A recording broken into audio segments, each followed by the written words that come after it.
Hello, ladies and gentlemen, and welcome to another episode of The Daily Friend. I am your host, Nicholas Lorimer, and today I'm joined by Mr. Hermann Pretorius. Hermann, how are you doing? I'm struggling with a weird cold, and I'm on a podcast with Chris Hattingh, but for the rest, I'm okay.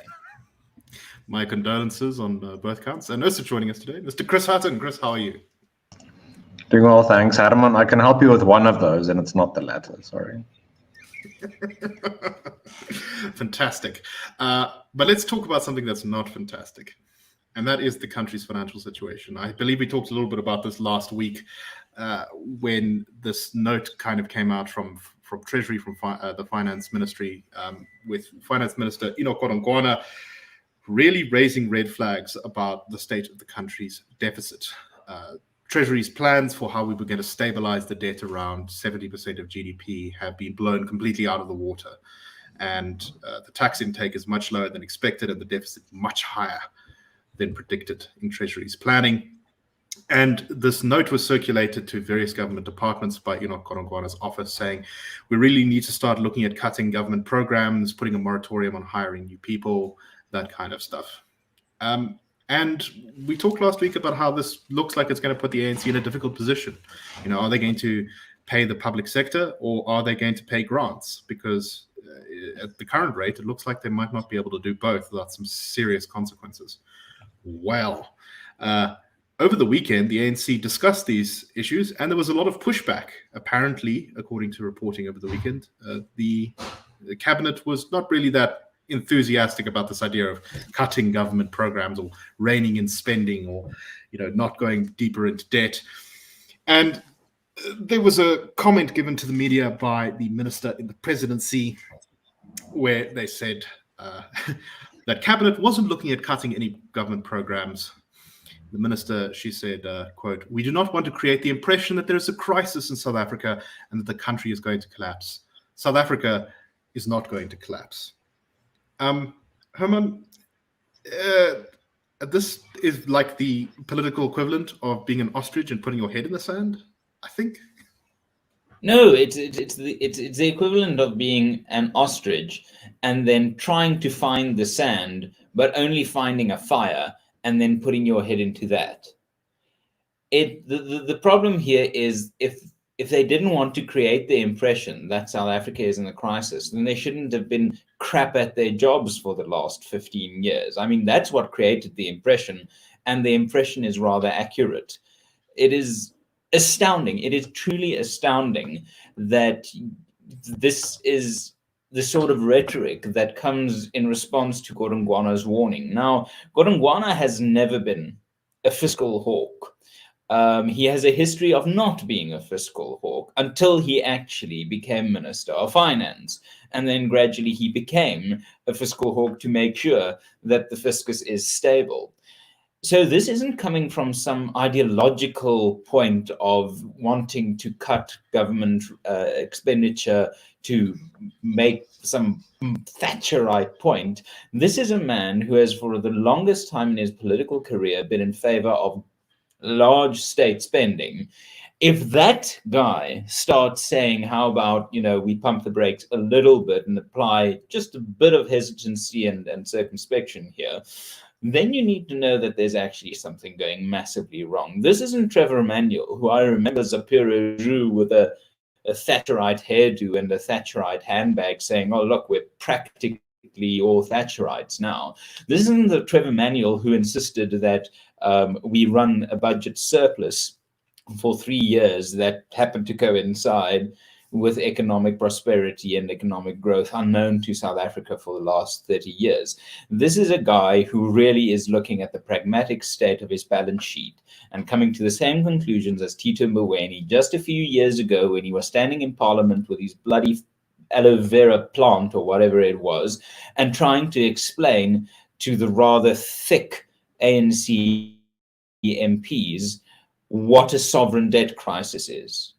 So we must take it from whence it comes. This is, it's serious stuff. The moment your finance minister starts saying things like, oh, by the way, government, to fund the programs we have in mind, we have to possibly put up VAT with 2 percentage points.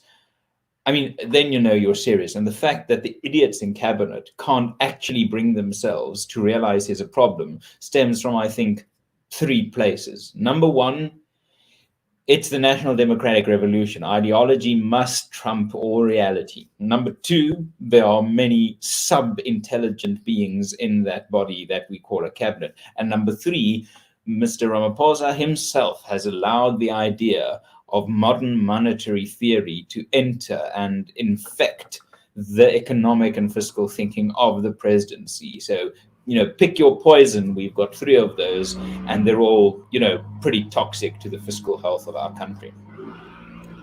It's worth saying that, you know, the ANC is actually, for them to raise VAT really hurts them. They made a really big deal, actually, in, I think, the 90s before they came into government, 94. Even suggesting they might abolish VAT because they believed it to be a regressive tax. And now, you know, and that's also, I think, why they held off for so long on actually raising it. But they've raised it 1 to 15%, and like you say, the pressures look like they're going to only push it maybe higher, and that's really going to hurt them with their core voters, because you know, everyone pays VAT on stuff. Chris, just as you know, we've got the cabinet kind of saying, no, there's what are you talking about? Like, if we cut spending, then that'll just prove that we're in a crisis, so we're not going to do that. The presidency is kicking about new ideas about how to solve poverty and unemployment in the country, which don't fill me with a huge amount of confidence. So apparently, in a presentation to various labor and business leaders recently, the presidency said that there's a plan, they're kicking about a plan that might spend 88 billion rand, which is much less than we spent on Kusile power plant, which if you watched the show last week, you'll know about, to reduce the effects of poverty and alleviate poverty somewhat. So of this 88 billion rand, between 36 billion and 50 billion rand a year will be spent on a basic income grant that will be given to pretty much everyone. They want to subsidize food necessary for child nutrition at a cost of 2 billion, as well as seeking private sector contributions to this program. That is pretty cheap compared to the other things on this list, and that actually seems like not a terrible idea. 1.6 billion rand to support informal businesses. Who knows how that's actually going to be spent. 18 billion to pay for presidential employment stimulus programs and expanded public works programs, and 15 billion to boost small business and train women and youth. Chris, is this going to pick up economic growth and end poverty in the country? So on the one hand, you spend on all these programs, and on the other hand, you continue to enforce policies that eliminate all forms of economic freedom and economic growth.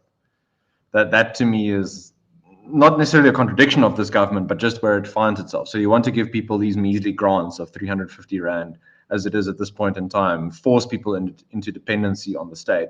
Then on the other hand, you're frustrated that why aren't they taking this money out into the economy and spending it? What possibly could be stopping them, or could be inhibiting them? Maybe it's the state monopoly in electricity, the state monopoly in logistics, rigid labor laws, all that sort of thing.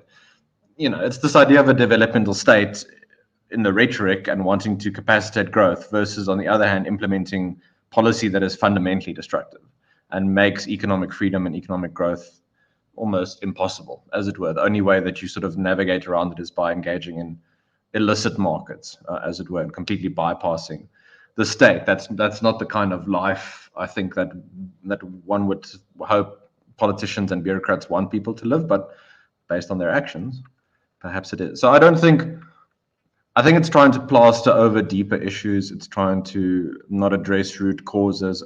It again points to where the state wants to be seen to be helping, but won't remove the blockages that would make it a developmental state in the truest sense of the word, where you would invest in infrastructure, for example, and create those enabling conditions for real economic growth to happen, especially in the current global context where the government has to pay more on its debt, high interest rates, potentially higher inflation. Your money doesn't go as far as it used to, whether you're an individual or whether you're the state that's borrowing. You're spending money, but it's not actually being used effectively in the economy. And that in the end discourages the private sector from taking on those sorts of risks, creating jobs, all that sort of thing over the medium to long term. It's these short-term fixes that those in power want to feel better about what they're doing. But I don't think you address the root causes and put the country on a better footing going forward. Just tomorrow, on Tuesday, we're going to have the release of the new Economic Freedom of the World report. And from what I've read, the indications are that we continue in the wrong direction. That's not going to change just by more stimulus and welfare programs. And what's also a problem here, sorry, just to cut in there, is they are taking from the formal economy, taxing from the formal economy to pay grants, a significant chunk of which will be spent in the informal economy, where revenue collection is weak at best. So even if we grant that the things like a basic income grant and so on will boost consumer activity, it boosts it in the wrong economic areas if you want to actually generate sustainable revenue boosting economic activity and businesses. It is stereotypical robbing Peter to pay Paul. It is inimical to value add economic participation, because they are trying to do everything they can to get money to people without actually having value added for that money. So we are getting to a point where we're not only looking at having to cut back government expenditure and having a battle about that, but also actually veering dangerously close to a hijacking of the money supply, just so that we can be able to keep this sort of patronage, cruel poverty trap train going. It's the ANC is, if they want to trap us into the basic makings of a hyperinflationary disaster zone, then they should keep doing what they're doing. What this poverty alleviation program is just insulting. It's just setting the bar low. It's saying this is the best it's ever going to get. We're going to give you a couple $100 a month.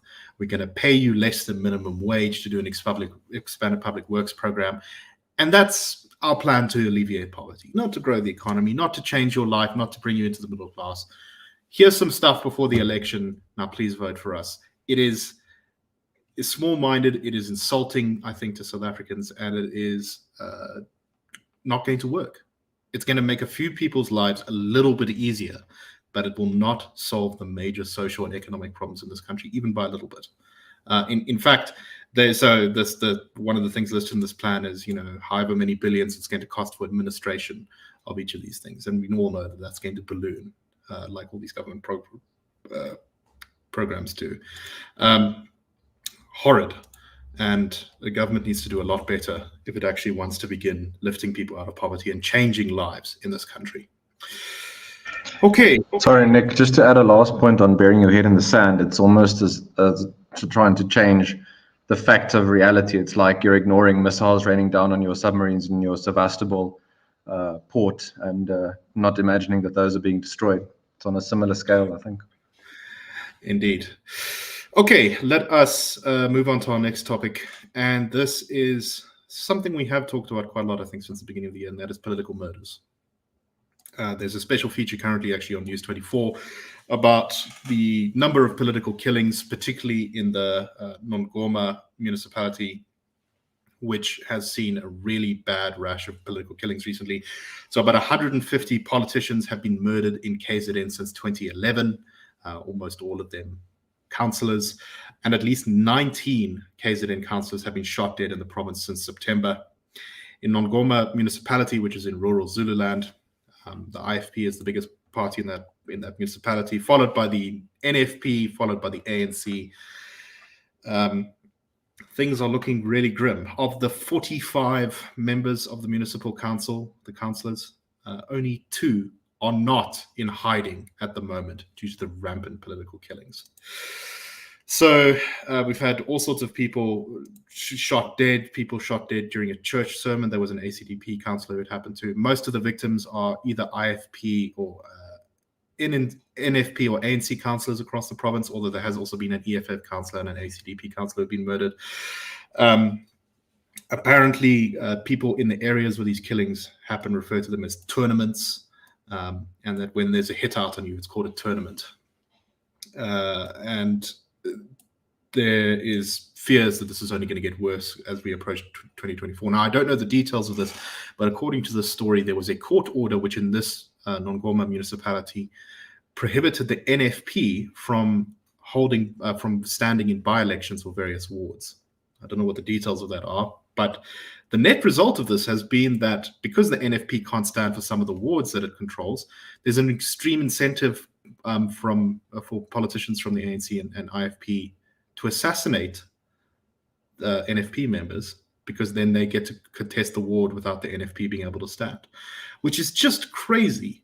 Herman, let me start again with you. What do you make of this? I mean, this is not a new problem in South Africa. This is an old problem, but it does seem to be accelerating recently, and the police are really not doing a great job at reining it in. Yes, I mean, that's the kindest way of describing police incompetence. Not doing much, unquote. This is also not a new thing to KwaZulu-Natal. KwaZulu-Natal has been the arena for political murders in South Africa for at least the last 50 years. In the early 90s, tens of thousands of people were killed between the IFP and the ANC in the low-key civil war. Well, not so low-key, actually, that took place between those two parties. And it is perhaps worth noting, now so close to the death of Mangosuthu Buthelezi, and the vilification of the man, especially by, I can't say a rude word, by people like John Carlin, who wrote the book Playing the Enemy, on which the Invictus film was based, who wrote, I think, such a horrific and affactual and biased and vile write-up of Buthelezi's life, essentially, no, not essentially, in so many words, saying that he died with blood on his hands.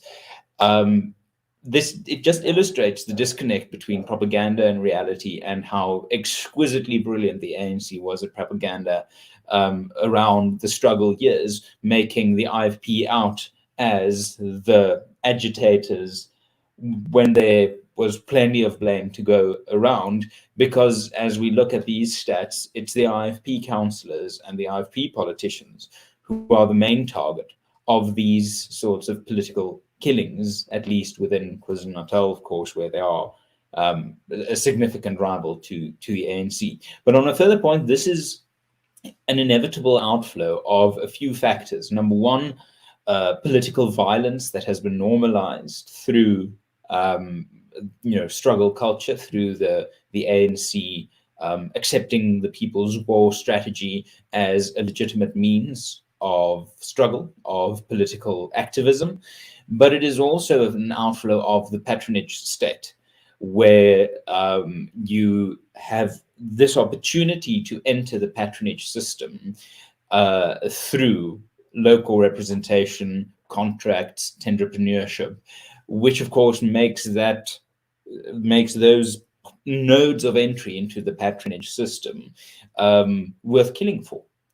And we've seen this in labor unions in the Northwest and Limpopo, and we've seen this with councillors in those provinces as well, but worst of all in KwaZulu-Natal, where people have bought into the culture of patronage. The idea is that if you are politically connected, you will get some bucks filtering your way from the system. But slightly connected to our first story, when the money starts running out, the patronage network doesn't flow as freely as it used to, or as the expectation might have been when you dip your toe into the blood the first time.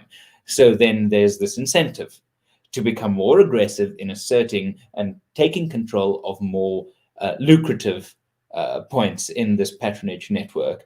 And for people with very little value-add skills to offer, with political connections and with a culture of violence around them, political assassination for political control and political patronage starts making a lot of sense. So this isn't a surprise. It's not a mystery. It's not an enigma as to why this is happening. This is the outflow of cultural political factors within the politics of the ANC, the IFP, KwaZulu-Natal, and the patronage state when things get bad and we start running out of money. The carcass is picked bone bare So of course the vultures will turn on each other. Right, and of course, it goes without saying that democracy can't function at all when people are getting murdered. How are you supposed to hold your councillors to account if they're hiding very legitimately from the threat of being murdered? And you can imagine that, I mean, I don't know if they've been able to hold any council meetings in this municipality, but I suspect not for a while, because everyone is afraid of being whacked. Chris, what do you make of this story? Just to highlight two things. So the potential risk of this sort of thing increasing as we head in towards the elections next year. So as the stakes increase for control of ever fewer resources, then you increase the possibility that this kind of behavior will simply be ramped up. And then just secondly, the risk for possible coalition governments and how exactly they break up these sorts of incentives and systems. I don't think it should by any means be considered an easy thing. I mean, in some metros now, like in Tshwane, for example, having to change the norms that have become the case over years now, there in terms of service delivery, but also how it's linked to patronage, to those wrong sorts of incentives. It's all about who you know in terms of if you get a contract or not. It's not about actual service delivery or merit and producing good work. So there's a big opportunity there for those possible coalition partners to present viable alternatives. I think if they can convince voters and show how maybe they've at least changed some of it where they have governed, it can show that can make a material difference if you start to change these systems and these incentives. My hot take on some of this is that actually, while I think there's a lot of nonsense that goes on with the VIP protection budget in the country, that it's often used as status stuff, particularly in KZN, but I think increasingly in the rest of the country too, it actually is a legitimate thing for politicians to spend money on. Nick, I mean, a few weeks ago, the relatively reliable evidence emerged that there were plans to kidnap the wife of the Tshwane mayor, Silje Brink, amidst the municipal workers' strike. That is insane. It is insane, and it's an illustration of just how far removed politics has become from what ordinary South Africans would consider moral behavior. And the fact that the police is, I mean, on the one hand, to try and involve them in this discussion would be paying them a compliment to think that somehow they are relevant to this crisis of this deteriorating political or body politic, and that violence and murder and kidnap is just becoming part and parcel of our country's politics. It would be a compliment to them to say, oh, look, they're involved. But at the same time, it is absolutely shocking that the police has as a mandate a preventative role in crime and violence. And it's very rare in criminological, studies where you can exactly determine the people who will be the victims of a crime people want to commit. One of the problems with preventative policing is you can't control who will commit what crime against whom. When we're talking about politics, when we're talking about councillors in hiding, we know exactly what crimes who will intend to are likely to be committed against whom, and still the police fail to play any constructive, sensible role. It is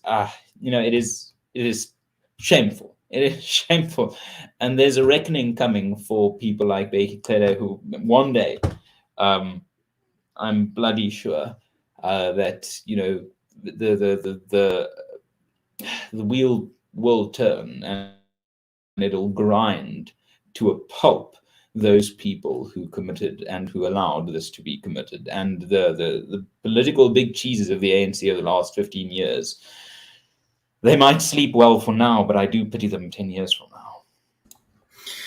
Okay, let us go on to our last topic for today. And this is about an ongoing problem that's really been developing in Gauteng. And this is the endless blame game being played between the municipalities, the city of Joburg and city of Tshwane in particular, and Rand Water. And from what I understand of the situation, and I'm not an expert by any means, however, that most of the blame should probably land with Rand Water. And this is, once again, Rand Water has issued a warning to the municipalities, I think in this case the city of Joburg, that there's probably going to be reduced water supply supplied to these municipalities due to, quote, high consumption levels. Rand Water says that an increase in usage is placing great strain not only on its systems, but also on the Joburg water systems, and that its stations are on the, quote, brink of collapse, as they are currently operating at maximum capacity. They are currently level 1 water restrictions in Gauteng, where we're not supposed to use water in certain cases. The Rand Water spokesperson said you should turn off taps while brushing teeth, repair leaking taps, use sprinklers if necessary between sunrise and sunset, cover swimming pools to prevent quick water evaporation, install low flow restriction on taps at home. Now, this is really frustrating because clearly there's a bit of a problem here. I believe that this is not due to environmental problems like water, like rain, or that kind of thing. I suspect that this is very much due to poor planning and infrastructure problems. I know that this problem always gets worse when there's load shedding, because apparently they haven't been able to get together the resources necessary to get like generators at the pumping stations and that kind of stuff. So we really do seem to be heading slowly but surely towards the possibility of water shedding in Gauteng to accompany our load shedding. Nick, yes, can I come first in on this story? Because I hate with a burning passion what Rand Water has warned against. If they think South African or the Gauteng's water problems are the result of people not closing a tap while brushing their teeth, they haven't been to Gauteng.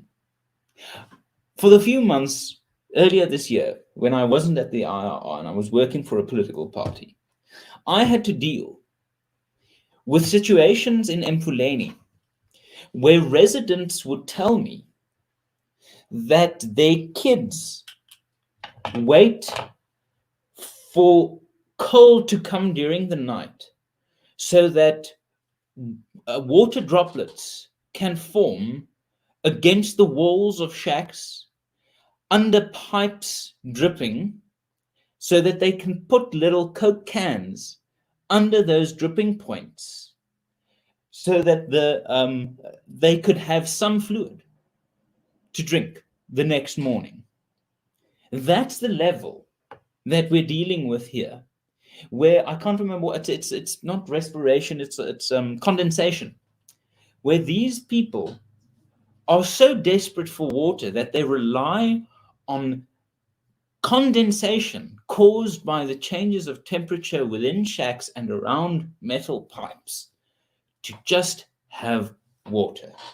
And these people tell us that we should close the taps while brushing teeth, as if that has any bearing on what's going wrong here. We have situations where weeks go by of raw sewage flowing into water supplies in Gauteng, but we have to close our taps while brushing our teeth. It is frankly, I just think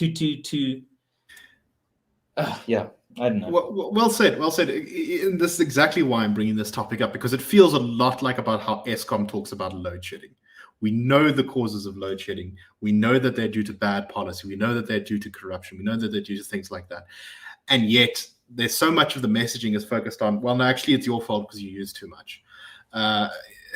Huge amounts of water, something like, I think between 20 and 40% of water in most municipalities is lost due to leaks, which is purely an infrastructure problem, which should purely be a government's responsibility.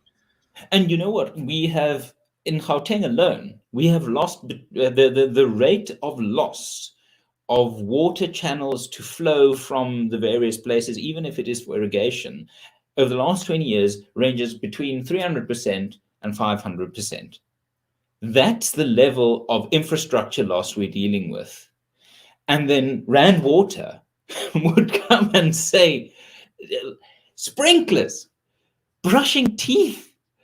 What in planet are these people living on? If they think that's where you see the solution, I mean, it really is just astounding. Sorry if I'm going into sort of 3 octaves higher than my usual voice, but it just is mind-bogglingly moronic. Here's what will happen, and this happened exactly with electricity. People will reduce usage, and then Rand Water will start to say, "Man, we're really having difficulty selling water right now. This is a big problem. We need to up the tariffs," which is exactly what happened with electricity. Chris, final thoughts on this before we close for today.